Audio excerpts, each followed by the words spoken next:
Madayaw and mabuhay! Welcome to 3K Dorian Corner Tropical Fruits Farming ng Narido Farm.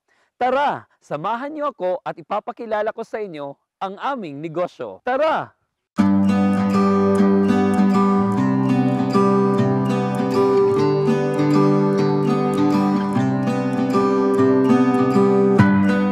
Ang negosyo po na 3K Dorian Food Tropical Farming hango sa unang titik ng aming pangalan na Kidmar, Kid Adrian at ang aking ama na si Kid.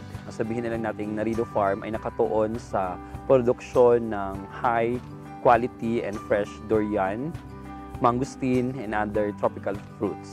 Nag-umpisa ito noong 2021 na kung saan isa ako sa mga provincial awardee ng YFC o Kabataang Agribiz. At dahil dito sa programang YFC ay nakapag-expand ako sa aming farm po. Ang grant po ay nakatulong sa akin upang mas mapalago at mapalawak pa yung farm namin.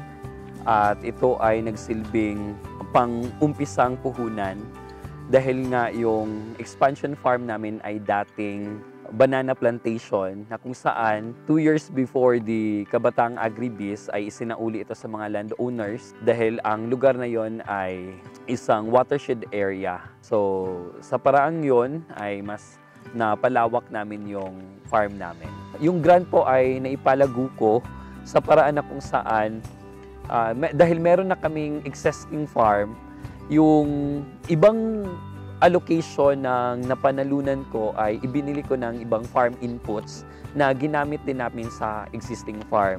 Na kung saan kumikita kami sa existing farm namin at yung kita na yon ay binibili o kumukuha kami ng ibang area na kung saan yung mga area na yon kami yung mag-manage hanggang sa mag-harvest season at mag-end yung contract.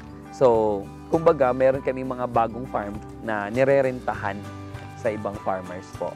Unang-una, nakitaan ko talaga ng potensyal yung pagsasaka ng kung saan ang durian ay isang money maker plant na kung saan ito din yung nag-provide sa akin upang ako ay makapagtapos ng pag-aaral. At akin pong naisip na kung saan hindi lang talaga ako magtatrabaho hanggang sa buong buhay ko, kundi mas mabuti na din yung may pagkaabalahan din na iba kagaya ng farming. Ang vision po ng aming enterprise ay isa sa maging market leaders po ng durian dito sa Davao City. Lalong-lalo na ngayon ay nag-i-export na tayo ng durian sa ibang bansa, particular na sa China.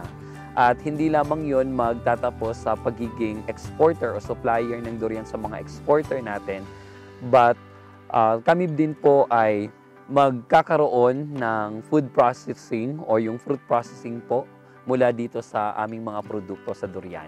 Ang maipapayo ko sa mga mayroong interest din sa ganitong negosyo, yung interest natin ay maisapuso yung ating hangarin na mapalago yung negosyo. Aralin yung pamamaraan sa kung paano mapalawak yung kaalaman sa pag-agrikultura lalo na sa durian.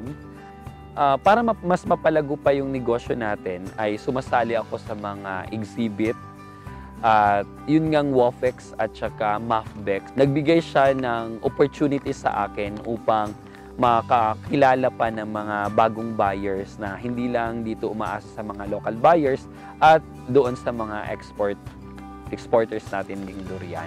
Upang mas mapalago pa ang aming negosyo dahil nga sa problema na kung saan may mga durian na hindi na ibibenta for fresh durian export, ay napag-isipan po talaga na magkaroon ng processing of fruits like durian. At gagawin itong durian powder at saka fresh freeze-dried durian. Itong durian powder at saka freeze-dried durian, maliban pa sa mga durian yema, durian candy, durian tart, ay mas madali yung transportation nito kung ibabiyahin natin yung mga produkto at hindi na din siya bulky, hindi na din siya mabaho yung amoy ng durian. So with that, it would be a value-added product for this kind of business. Ang naging impact ng YFC sa akin ay mas lalo akong napamahal sa pag-agrikultura. Ikalawa ay mas napalawak namin yung Narido Farm na kung saan yung dating walang silbing lupa doon sa area sa Tambobong ay ito yung naging expansion farm ng Narido Farm natin. At dahil sa YFC, nagbigay ito ng oportunidad sa akin upang mas marami pang connection o network ng mga taong makikilala at makapagbigay ng kaalaman lalo na sa pag-aagrikultura. Aside from that, ito yung pinakamalaking impact nun na kapag bigay tayo ng trabaho kung saan ngayon po kapag season ng durian, hindi po bumababa sa 10 workers po ang niha-hire namin para po sa harvesting at sa pagpapanatili po ng kaayusan at kagandahan ng ating farm.